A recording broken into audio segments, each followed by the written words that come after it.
জাহান্নামের ভিতরে লটকায় রাখা হয়েছে। আর একটা নারীকে দেখলাম জিহ্বাটারে বশির মতন দিয়া জাহান্নামের ভিতরে ঝুলায় রাখছে।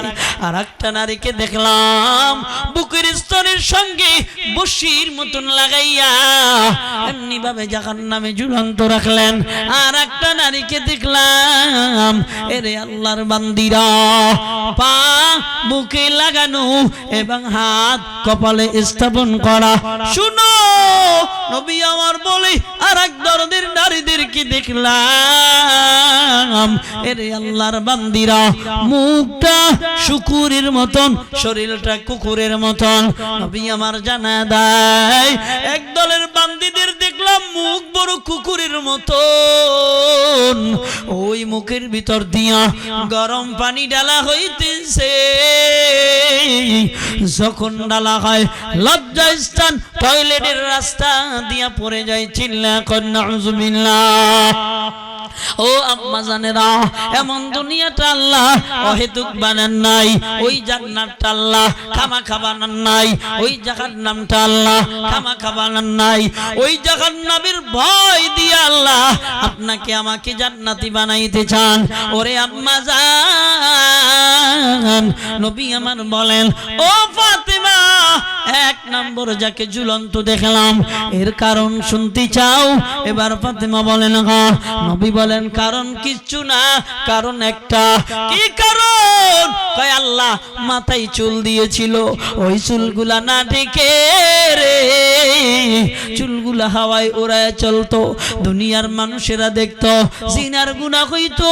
আমার আল্লাহ ওই চুলগুলা হাওয়ায় উড়ায় চলার কারণে আল্লাহ জাহান্নামের ভিতরে চুলগুলা দিয়া লটকায়া রেখেছেন।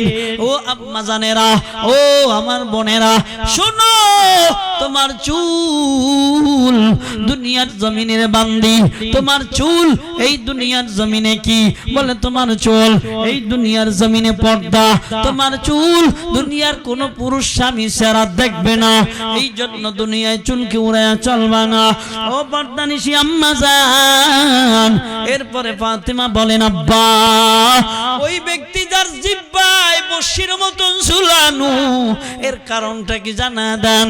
এবার নবী আমার বলেন ও আয়েশা, এর কারণ হলো দুনিয়ার জমিনে নারীরা স্বামীরে বেশি জিহ্বা দিয়ে কষ্ট দেয়।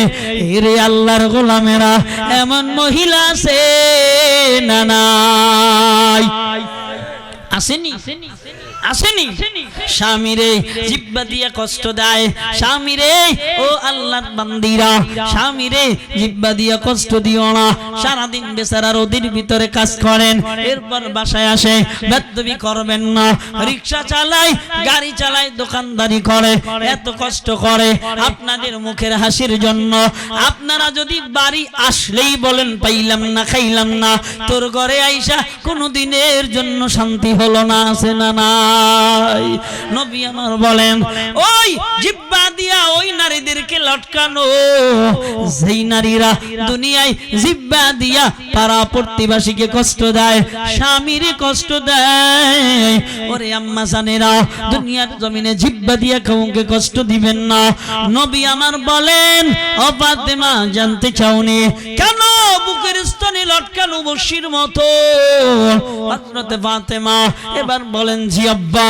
নবী আমার জানা দেয় ও ফাতেমা, দুনিয়ার জমিনে স্বামী থাকা সত্ত্বেও অবৈধ প্রেম লীলায় বেবিচারে ব্যস্ত ছিল।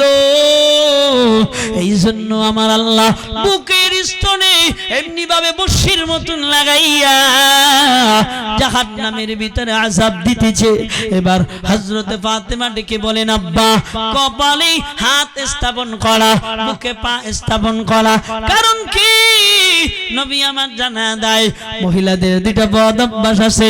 নাম্বার 1, এরা অপবিত্র বেশি থাকতে চায়, ফরজ গোসল করতে চায় না।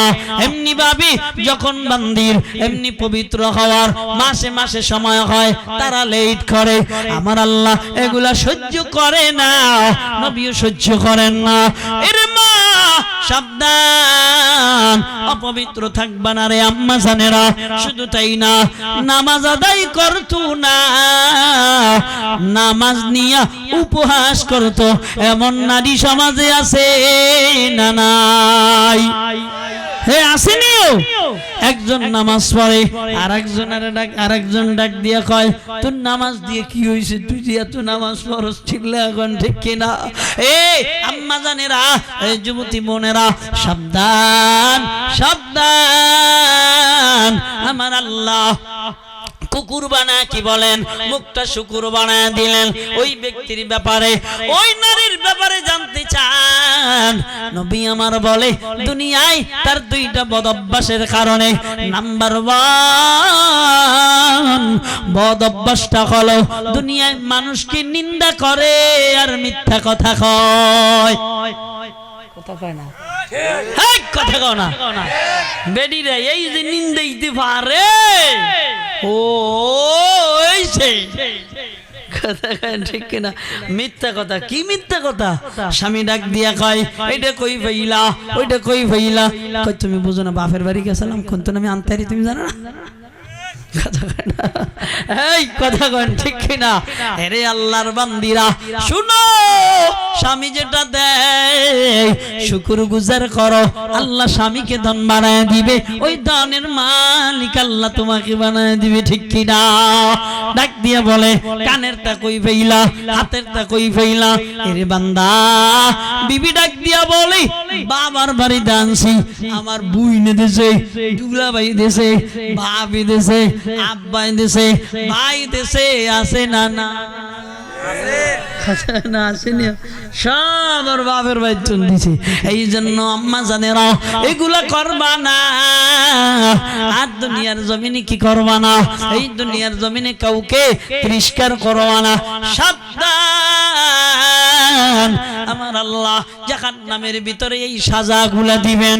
আল্লাহর কাছে বলিও, আল্লাহ আমাগরেও জাহান্নামে ফেলাইও না, ও আল্লাহ এই পুরুষদেরকে জাহান্নামে ফেলাইও না, ও আল্লাহ নারীদেরকেও জাহান্নামে ফেলাইও না, ওই জাহান্নামের আযাব সহ্য করতে পারবো না রে আল্লাহ, ওই জাহান্নামের ভিতরে তুমি আগুন জ্বালা দিবা, এই দুনিয়ার আগুনের 69 গুণ বেশি পাওয়া,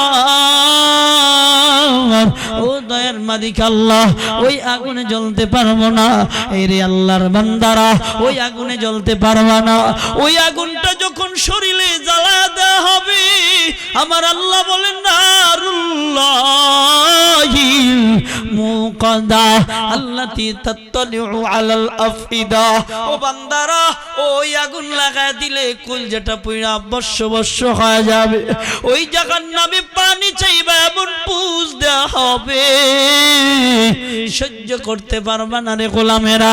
এই জন্য আল্লাহর কাছে বলো, মালিক দুনিয়ায় নামাজ ছাড়বো না, দুনিয়ায় আর সুদের খাতায় নাম লেখাবো না, ঘুষের খাতায় নাম লেখাবো না, বেপরদার খাতায় নাম লেখাবো না, হিংসার খাতায় নাম লেখাবো না, আর নিন্দার খাতায় নাম লেখাবো না, আর জিনার খাতায় নাম লেখাবো না, বিনামাজির খাতায় নাম লেখাবো না। কে কে তৈয়ার আছো তওবা করার যদি নিয়ত হয়, দুটো হাত আমার আল্লাহকে দেখা দাও, হাত দুইটা টান করো সবাই, বলো আল্লাহ আর নামাজ ছাড়বো না, আর দাড়ি কাটবো না, আল্লাহ আর মিথ্যা বলবো না, আর কিস্তি উঠাবো না, সুদের খাতায় নাম লেখাবো না, ও দয়ার আল্লাহ কোরআন অনুযায়ী জীবন চালাবো। আল্লাহুম্মা আমিন। রব্বানা যালামনা আনফুসানা ওয়া ইল্লাম তাগফির লানা ওয়া তারহামনা লানাকুনান্না মিনাল খাসিরিন। ربنا تقبل منا إنك أنت السميع العليم وتب علينا إنك أنت التواب الرحيم। ও আল্লাহ, গভীর রজনী রাত 12টা বেজে গেছে আল্লাহ, ও আল্লাহ তাকায় দেখো, তোমার গোলামদেরকে নিয়ে হাত বাড়াইলাম, তোমার বান্দা ও বান্দীদেরকে নিয়ে হাত বাড়াইলাম, উলামায়ে কিরাম উলামা তলাবাদেরকে নিয়ে হাত বাড়াইলাম, আমি একজন মুসাফির।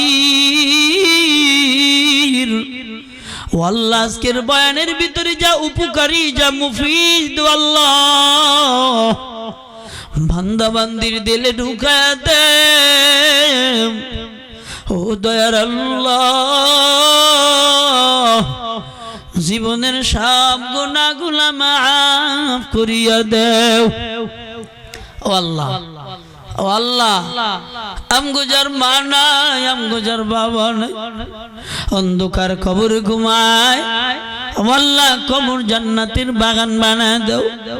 ও আল্লাহ, এলাকার সব কবরওয়ালার কবর জান্নাতের বাগান বানায় দাও। ও আল্লাহ, খাস করে মাদ্রাসার নিকটবর্তী যার জায়গা, সে দুনিয়া থেকে বিদায় নিয়েছে, ছেলেরাজ, ও আল্লাহ এই জায়গা মাদ্রাসার জন্য কবুল করে নাও। তোমার ওই বান্দার কবর জান্নাতের বাগান বানায় দাও। ও আল্লাহ, আমাকে কবরে আযাব দিও না, মুরব্বিদের কবরে আযাব দিও না। ও আল্লাহ, তুমি আমাদের জাহান্নামের আগুনে জ্বালাইও না আল্লাহ। ও আল্লাহ, অন্ধকার কবরে কেমনে থাকবো? ওই অন্ধকার কবরের ভিতরে জাহান্নামের আগুন জ্বালায় দেওয়া হবে। ও আল্লাহ, তুমি ক্ষমা করে দাও। ও আল্লাহ, তুমি মাফ করে দাও। আয় আল্লাহ, মাদ্রাসা খানা কবুল করে নাও আল্লাহ। যারা দান করলো দান কবুল করে নাও, দানের উসিলায় কিয়ামত তক আয় আল্লাহ মাদ্রাসা খানা কবুল করে নাও, তাদের বালা মুসিবত দূর করে দাও আল্লাহ। ও আল্লাহ, মাদ্রাসার খাদেম বানায়া দাও, কোরআনের খাদেম বানায়া দাও আল্লাহ। ও আল্লাহ, মাদ্রাসা খানার যা প্রয়োজন গায়বী খাজানা থেকে পূরণ করে দাও। ওর দয়ার মালিক, মেহেরবানি করে আজকের এই সভা সম্মেলনকে কবুল করে নাও। ও আল্লাহ, আমগরে মাফ করে দাও আল্লাহ। ও আল্লাহ, মদিনায় না নিয়া মরণ দিবানা। আম্মা জান বোনদেরকে পর্দানিশী বানায় দাও, স্বামীর খেদমত গুজার বানায় দাও, নামাজি বানায় দাও, তোমার আবেদা, তোমার সালেহা জায়েদা হিসাবে কবুল করিয়া নাও। রব্বির রহমহুমা কামা রব্বায়ানি সগীরা। سبحان ربك رب العزة عما يصفون وسلام على المرسلين والحمد لله رب العالمين. প্রিয় হাজিরিন, একটু ওয়েট। আমি আয়াতে কারিমা সূরা কাসাস থেকে তেলাওয়াত করেছিলাম। আসলে তাফসীরটা লম্বা চওড়া। ফেরাউনের জুলুম থেকে নিয়ে ফেরাউনের কষ্টদান থেকেও আরো দূরে। অতএব কোনদিন যদি আসি স্মরণ করায় দিবেন, আলোচনা করব ইনশাআল্লাহ। আসসালামু আলাইকুম ওয়া রাহমাতুল্লাহ।